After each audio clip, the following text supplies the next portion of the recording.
घूमता घुमाता पूरा थर पारकर, मिट्टी, नगर पारकर से होता हुआ मैं अभी पहुंचा हूँ रन ऑफ कच्छ।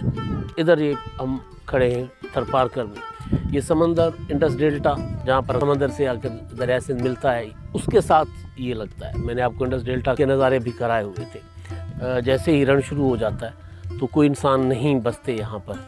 हाँ, इतना ज़रूर है कि वो नमक का इलाका, इसको नमक की झील भी कहा जाता है। नमक ही नमक यहाँ से निकाला जाता है। समंदरी नमक जो होता है उसका शायद सबसे बड़ा ज़ख़ीरा दुनिया का यही है।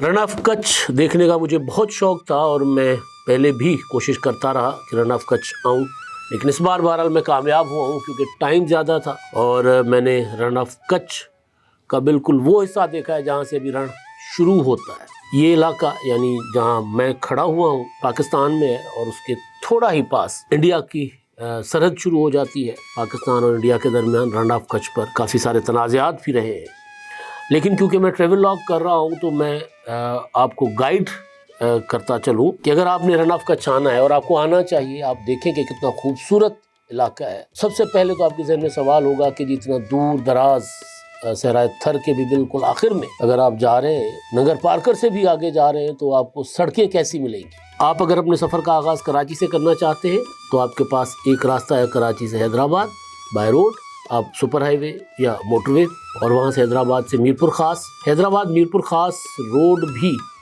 मोटरवे से कम नहीं है, बहुत शानदार रोड बनी हुई है।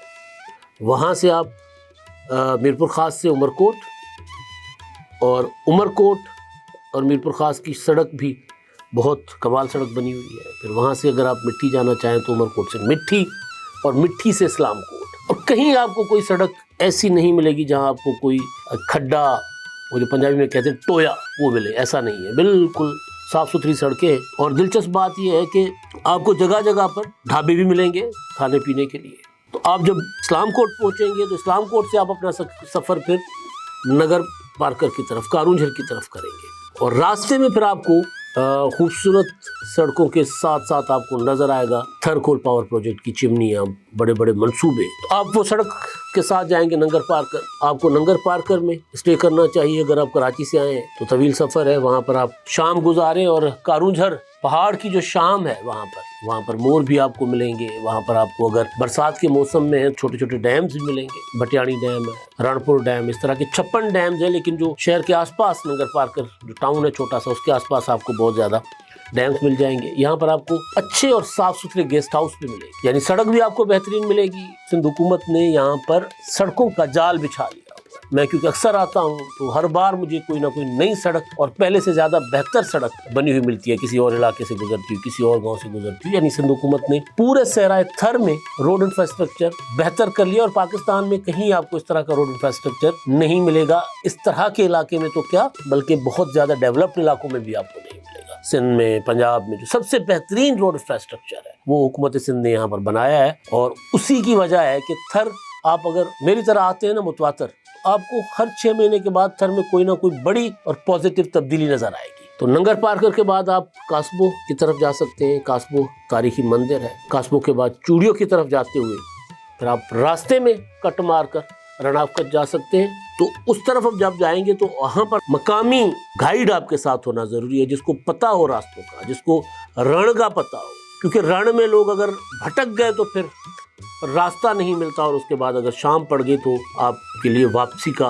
इम्कान जो है वो बहुत उस वक्त तक कम हो जाता है, जब तक आपको कोई वहाँ का जानने वाला बंदा जो उस इलाके को वो मिलता हो। क्योंकि छोटी छोटी बस्तियां हैं वहाँ पर, जो झोंपड़ियों वाली, जिसको चौरा कहते हैं, वो बस्तियां हैं यहाँ पर। और मैं जब सफ़र करके आ रहा था तो रास्ते में मुझे ख़वातीन लंबी लाइन बनाकर माथे पे घड़े रखकर पानी भरते हुए जाती हुई नजर आई। खामोशी, सुकून, सन्नाटा बिल्कुल, और यूँ लग रहा था कि जिस कोई लोग एक दूसरे के साथ और धरती के साथ ऐसे जुड़े हैं कि वो मगन है सारे उस अपने उस अमल में, उस माहौल में, उस फितरती माहौल में। तो जब आप यहाँ आते हैं रण में तो आपको फिर एक एहसास होता है, और ख़ास तौर पर अगर रात वहाँ पर आप गुजारे रण में कैंपिंग करके, तो आपको तारे जो है ना, यूँ लगेगा कि जैसे आप और तारे एक साथ बैठे हुए।